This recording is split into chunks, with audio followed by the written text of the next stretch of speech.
ইতিমখানা মাদ্রাসা থেকে জাকাত নেওয়ার জন্য আসে। মাদ্রাসার হুজুরগো যন্ত্রণায় ব্যবসা বাণিজ্য সব থুয়া বাইজে দিকে মন চায়। এরকম অনেক একটা রাগ দেখায় না? ও মিয়া, রাগ দেখান কেন? আমরা রাগ দেখান কেন? আপনাকে আল্লাহ তাআলা কয়েকটা টাকা দিছে। এই টাকাটা কে দিছে? ওরে জোরে কয় না, কে দিছে? এটা আপনার বাপ দাদার পৈতৃক সম্পত্তি না যে আপনি দুইটা চোখ পাইছেন যেমন ফ্রি, এটা আল্লাহ দিছে। যারা সম্পদের মালিক তাদেরকে এই সম্পদটা আল্লাহ দিছে। এখানে এই সম্পদ নিয়ে মাতবুরি করার কিছুই নাই। কারণ আল্লাহ তাআলা কাউকে ধনী বানাইছে, কাউকে দরিদ্র বানাইছে। এটা কে বানাইছে? এই বৈষম্যটুকু যদি পৃথিবীতে না থাকতো, পৃথিবীর সবাই যদি ধনী হতো, তাহলে পৃথিবীটা এরকম সুন্দর হইতো না। পৃথিবীর সবাই যদি ধনী হতো, তাহলে রাস্তাঘাট পরিষ্কার করার লোক পাওয়া যেত না। সবাই যদি কোটিপতি হতো, তাহলে বিল্ডিং করার মতো লোক পাওয়া যেত না। তাহলে বিল্ডিং করবে কে? এই জন্য আল্লাহ কাউকে ধনী বানাইছে, আল্লাহ কাউকে কি বানাইছে?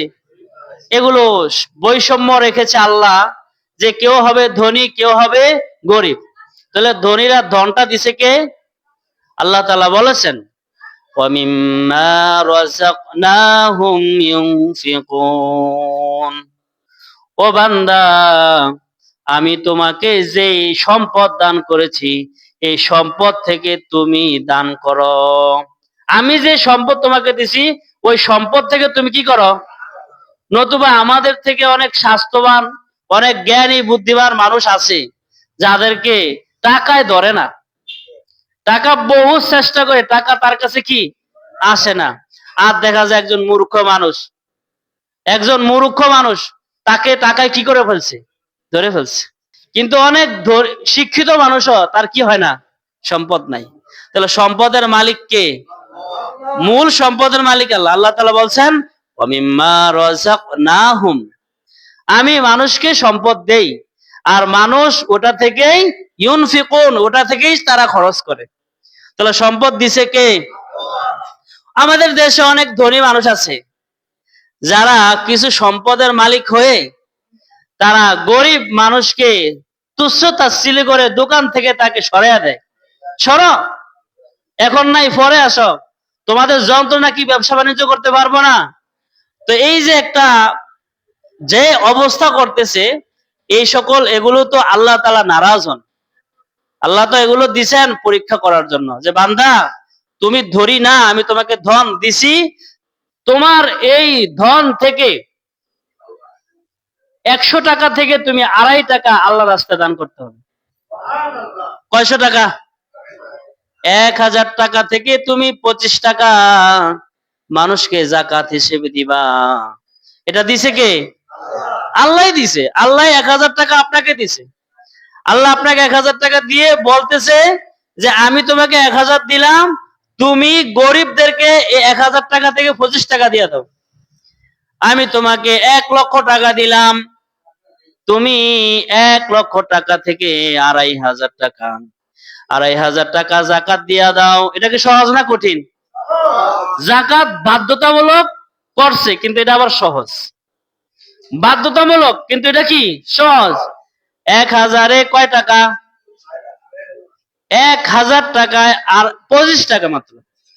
আপনার কাছে 1000 টাকা আছে, এর মধ্যে থেকে 25 টাকা আপনি মানুষের দিবেন না? আল্লাহ বলছে আমি তোমারে 1000 দিছি, তুমি দিবা কত?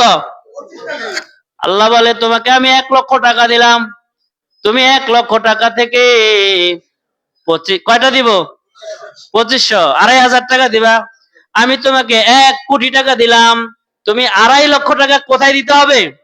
জাকাত দিতে হবে। তাহলে আল্লাহ দিছে, আল্লাহ আমাদেরকে আমানত হিসেবে লক্ষ লক্ষ কোটি কোটি টাকার মালিক বানাইছে। তো মালিক বানাইছে কে?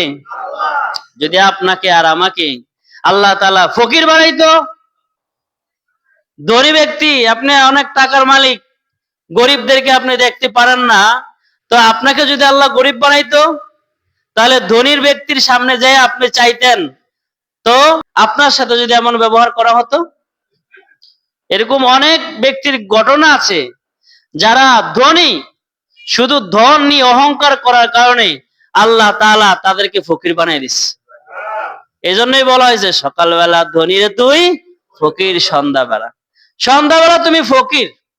তুমি এই টাকা পয়সা নিয়ে মাতবরি করো না। টাকা পয়সা দিছে আল্লাহ, আল্লাহ যেভাবে দিতে বলতেছে সেভাবে দিয়ে দাও। আর যারা আল্লাহকে খুশি করার জন্য দান করে, ওই ব্যক্তিদের ঈমান আল্লাহ তাআলা পূর্ণ করে দেয়। রাসূল সাল্লাল্লাহু আলাইহি ওয়াসাল্লাম বলেন, মান আহাব্বা লিল্লাহি ওয়া আবগাদা লিল্লাহি ওয়া আতা লিল্লাহি ওয়া মানা লিল্লাহ, যে ব্যক্তি আল্লাহর জন্য ভালোবাসে, আল্লাহর জন্য মানুষের সাথে রাগ করে, আর আল্লাহর জন্য মানুষকে কিছু দান করে, আর আল্লাহর জন্যই মানুষকে কিছু দেয় না, মানুষকে দেয় না, এটাও কার জন্য? আল্লাহর জন্য। যদি এটা করে ফাকাদ ইস্তাকমালাল ঈমান, ওই ব্যক্তির ঈমান আল্লাহ তাআলা পূর্ণ করে দেয়। সুবহানাল্লাহ। যে আল্লাহর জন্যই দিবেন, তাহলে যাকাতটা দিতে হবে কার জন্য? আল্লাহর জন্য দিবেন। আর আল্লাহ তাআলা বলছেন যে তোমরা মানুষকে যাকাত দাও, এটা দিয়ে দাও, এটা তোমার থেকে চলে যাবে না, এটা ওই ব্যক্তির কাছে দিছো, আমি কাল হাসরের ময়দানে তোমাকে এটা দিয়ে দিব। যাকাত, এ পর্যন্ত আমরা যাকাতের গুরুত্ব কতটুকু এই সম্পর্কে